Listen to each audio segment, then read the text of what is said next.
Welcome back everyone.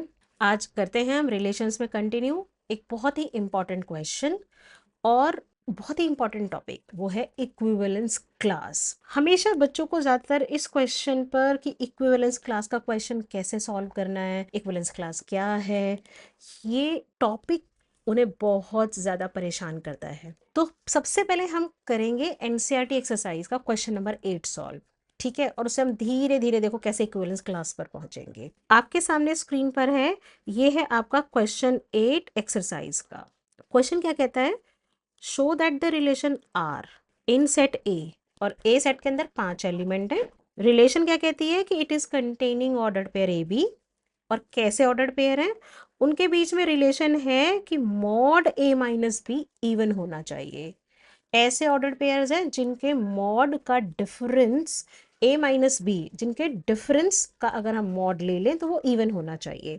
और ये relation क्या इक्विवेलेंस है ये शो करो। वो कहता है शो करो ये इक्विवेलेंस है, and show that all the elements of 1 3 5 are related to each other.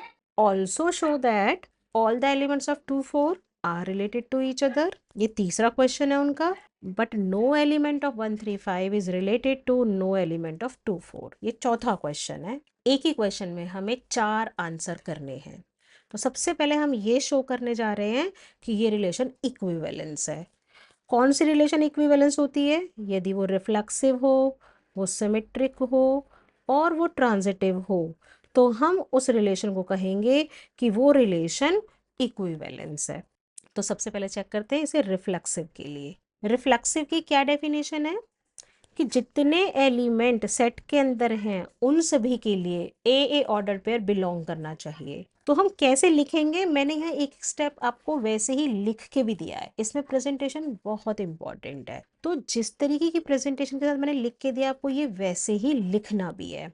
For all A belonging to set A, यदि हम इस सेट से 1 2 3 5 से कोई भी एलिमेंट उठाएं, इसके अंदर 1 2 3 4 5 एलिमेंट हैं, तो for all A belonging to set A मैं रिलेशन में फिट करती हूँ ए माइनस ए। हमारे पास रिलेशन थी मॉड ए माइनस बी, और हमारा ऑर्डर पेयर यदि ए माइनस ए होगा तो ये आएगा 0। तो दिस इज इक्वल टू 0, और 0 एक इवन नंबर है, तो हमारे ऑर्डर्ड पेयर का डिफरेंस एक इवन हो गया। तो यस, ऑर्डर्ड पेयर ए हमारी रिलेशन में है और ये रिफ्लेक्सिव हो गई। बात खत्म हो गई। चलते हैं अब सिमेट्रिक पर। सिमेट्रिक की डेफिनेशन कहती है if A B then B A आपकी रिलेशन में बिलोंग करना चाहिए for all A B belonging to set A. तो यहाँ हम लेट करते हैं कि ए बी ऑर्डर्ड पेयर मेरी रिलेशन में है, और यदि वो है तो दैट इम्प्लाइज कि मॉड ए माइनस बी एक इवन नंबर होगा। Very good. अब मॉड ए माइनस बी करो या मॉड बी माइनस ए करो, दोनों ही इवन होंगे। क्या मीनिंग है भाई उसका? देखो 2 माइनस 4 अगर आपने मॉड लिया है तो -2 ये एक इवन होगा, या आप 4 माइनस 2 मॉड कर लो तो इसका मॉड 2 ये भी आपका एक इवन ही होगा। सो आपका अगर ये इवन नंबर है तो b माइनस ए यदि इवन नंबर है तो बी ए ऑर्डर्ड पेयर आपकी रिलेशन को बिलोंग करेगा। So if A B is there then B A is belonging to the relation, तो रिलेशन आपकी सिमेट्रिक भी हो गई। अब चलते हैं हम अगली रिलेशन पर, ट्रांजिटिव रिलेशन। ट्रांजिटिव की डेफिनेशन क्या है? Let A B belongs to relation, it implies A minus B mod, अगर हम ले उस डिफरेंस का तो वो एक इवन नंबर होगा। ऑल्सो लेट कि हमारे पास B C order pair is related to the relation, then B minus C का मॉड भी एक इवन नंबर होगा। डेफिनेशन कहती है if A B and B C are belonging to relation then you need to find A C order pair वहां होना चाहिए। Okay, अब हम यहाँ एक पॉइंट ध्यान देते हैं। देखो mod A minus be even है, तो जो ए माइनस बी नंबर होगा मॉड के अंदर वो +-2k1 टाइप का होगा, वो इवन होगा। वो प्लस भी हो सकता है माइनस भी हो सकता है। सिमिलरली जो बी माइनस सी है हमारा, वो भी +-2k2 टाइप का होगा। हमने इन्हें इक्वेशन 1 एंड 2 माना। अब आप इक्वेशन 1 एंड 2 को ऐड करो। आपने ऐड किया तो बी से बी कटा और आप कहाँ पहुंच गए? आप पहुंच गए A minus C is twice of plus minus K1 plus minus K2। Ultimately A minus C एक इवन नंबर हो गया, हमें इस 2 में इंटरेस्ट है केवल। तो इस लाइन का क्या मीनिंग है? इट एम्प्लाइज कि मॉड A माइनस सी एक इवन नंबर है, तो हमारा ये ऑर्डर्ड पेयर रिलेशन के अंदर हो गया। सो रिलेशन हमारी ट्रांजिटिव भी हो गई। अब कोई रिलेशन रिफ्लेक्सिव हो, सिमेट्रिक हो, ट्रांजिटिव हो, तो वो हमारी इक्विवेलेंस रिलेशन है। हमने पहले सवाल का जवाब दे दिया, शो करो कि given relation is equivalence relation. अब अगला सवाल था, इसमें सेकंड क्वेश्चन ये था कि सेट 1 3 5 के एलिमेंट्स अगर आप लेते हो तो वो हर एलिमेंट अपने आप से रिलेटेड है, ये शो करो। ठीक है, देखते हैं। देखो, each element is related to each element of 1 3 5। See 1 minus 1 क्या होगा? 0, even number. 1 minus 3 minus 2, even number. Plus minus को नहीं देखना, सिर्फ इवन नंबर को देखना, 2 का मल्टीपल है या नहीं। 1 माइनस 5 इवन है। 3 1 3 3 3 5 all are even. 5 1 5 3 5 5 all are even. तो each element of 135 is related to each element.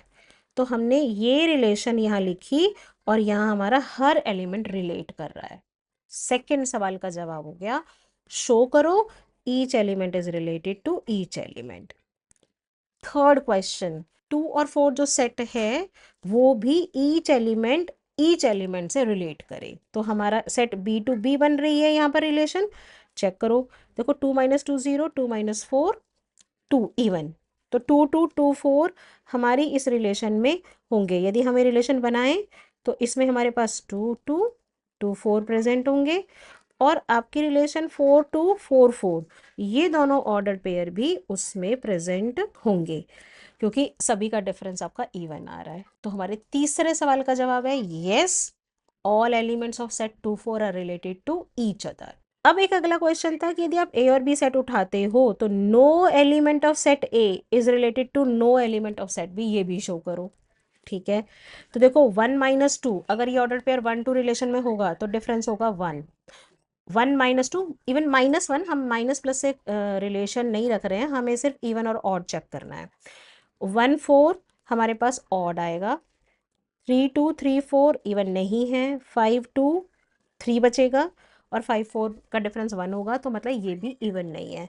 तो अगर इनमें हम वो रिलेशन सेटिस्फाई करने के देख रहे हैं तो किसी का भी डिफरेंस इवन नंबर नहीं आ रहा। तो yes, no element of set A is related to no element of set B. हमने चौथे सवाल का भी जवाब दे दिया। यहाँ हमारे क्वेश्चन का सॉल्यूशन पूरा हो गया। अब मैं यहाँ से आपको लेके चल रही हूँ व्हाट इज इक्विवेलेंस क्लास। हमने तो शुरू किया था इक्विवेलेंस क्लास का टॉपिक, और अभी तक तो हम क्वेश्चन 8 ही कर रहे थे। यही आपका एक सीक्रेट अनरिवील्ड हो रहा है, और वो सीक्रेट क्या है? देखो, आपने अभी तक क्या ऑब्जर्व किया इस क्वेश्चन से, वो एक बार फिर से ऑब्जर्व करो। आपकी ऑब्जर्वेशन नंबर 1 थी all elements of set 1 3 5 are related to each other. All elements of set 2 4 are related to 2 4. This was your observation 2. और आपकी observation 3 क्या है कि no element of set A is related to no element of set B. मैं यदि इसे एक pictorial diagram में देखूं कि ये मेरा यूनिवर्सल सेट है, इसमें एक सेट 1 3 5 है, और मैंने इसकी दूसरी पार्टीशन करी है जिसमें 2 और 4 एलिमेंट है। इसमें 1 3 5 ये सेट A है, तो हर एलिमेंट अपने आप से रिलेटेड है। ये सेट भी है, तो इसमें हर एलिमेंट अपने आप से रिलेटेड है। लेकिन इसमें कोई भी एलिमेंट 1 2 3 2 5 2 ए सेट का कोई एलिमेंट बी सेट के साथ रिलेटेड नहीं है। तो हमारी ऑब्जर्वेशन ये है कि एक तो दोनों सेट्स में, एक अगली ऑब्जर्वेशन 4 पर मैं जा रही हूँ, इन दोनों सेट ए एंड बी का इंटरसेक्शन 5 है, और इन्हीं दोनों सेट का अगर आप यूनियन लेते हो तो वो पूरा सेट ए के बराबर है। हमने ये 5 ऑब्जर्वेशन की, इन्हीं 5 ऑब्जर्वेशन के बेसिस पर हमारी बनती है इक्विवेलेंस क्लास। कोई भी सेट हमारे पास यूनिवर्सल सेट है, उसको हम ऐसी पार्टीशंस में, सेट्स में डिवाइड करें कि अपने ही सेट के एलिमेंट, जैसा कि सेट ए था, वो अपने आप से रिलेटेड हैं आपस में। ए यूनियन बी, यदि एक तीसरा सेट भी होता, A union B union C, वो यूनिवर्सल सेट के बराबर होता, लेकिन उनका आपस में intersection, mutual intersection, A intersection B B intersection C intersection A phi होता, और आपस में सेट ए के सारे एलिमेंट अपने आप से रिलेट करेंगे, बी के अपने आप से करेंगे, सी के अपने आप से करेंगे, बट ए बी या बी सी या सी ए के कोई आपस में रिलेट नहीं करेंगे। तब हमारी जो पार्टीशन डिवाइड होती है वहां हमारी बनती है, उसे कहते हैं हम इक्विवेलेंस क्लास। ये एक इक्विवेलेंस क्लास है, ये एक इक्विवेलेंस क्लास है, और इक्विवेलेंस क्लास हम किसी एक एलिमेंट की निकालते हैं। यहाँ पर अगर मैं देखूं तो वन की इक्विवेलेंस क्लास, हमारा लिखने का तरीका क्या होता है, हम ब्रैकेट के अंदर वन की इक्विवेलेंस क्लास लिखेंगे। ये तरीका है इक्विवेलेंस क्लास को लिखने का। तो equivalence class of one is O135। ये कैसे लिखा, देखो वन वन से भी रिलेटेड है, वन माइनस वन क्या है आपका even number, one minus three even number, one minus five even number. तो वन एलिमेंट इस सेट में सभी एलिमेंट्स के साथ रिलेटेड है, तो वन की इक्विवेलेंस क्लास है ये सेट। यहाँ पर अगर थ्री को देखोगे तो यही इक्विवेलेंस क्लास आपकी थ्री की भी है, यही इक्विवेलेंस क्लास आपकी फाइव की भी है। तो यहाँ इक्विवेलेंस क्लास एक सेट के एलिमेंट की रिपीट भी होती है, जैसे वन थ्री फाइव तीनों एलिमेंट की इक्विवेलेंस क्लास सेम है। सिमिलरली टू की इक्विवेलेंस क्लास है सेट टू फोर, और यही इक्विवेलेंस क्लास है आपकी एलिमेंट फोर की भी। यहाँ पर अब डेफिनेशन क्या हुई आपकी, आपके पास इन जनरल इनमें से कोई भी एक ए एलिमेंट है, तो उस एलिमेंट ए की इक्विवेलेंस क्लास क्या होगी, ऐसे एलिमेंट्स का सेट जो ए के साथ हम ऑर्डर्ड पेयर बनाएं और वो रिलेशन को सेटिस्फाई करें, ऐसे कलेक्शन ऑफ एलिमेंट्स को equivalence class of set A कहेंगे। So equivalence class of A is X such that ax belongs to relation for all a belonging to set A. This is equivalence class. I hope आपको बहुत अच्छे से equivalence class समझ में आ गई है। ऐसी ही और इंफॉर्मेटिव क्रिस्टल क्लैरिटी के साथ पढ़ने के लिए आप जुड़े रहो ज़ेन मैथ फाउंडेशंस के साथ और हमारे यूट्यूब चैनल MZ स्क्वायर के साथ। मिलती हूँ आपसे अगली वीडियो में, तब तक के लिए स्वस्थ रहें, खुश रहें।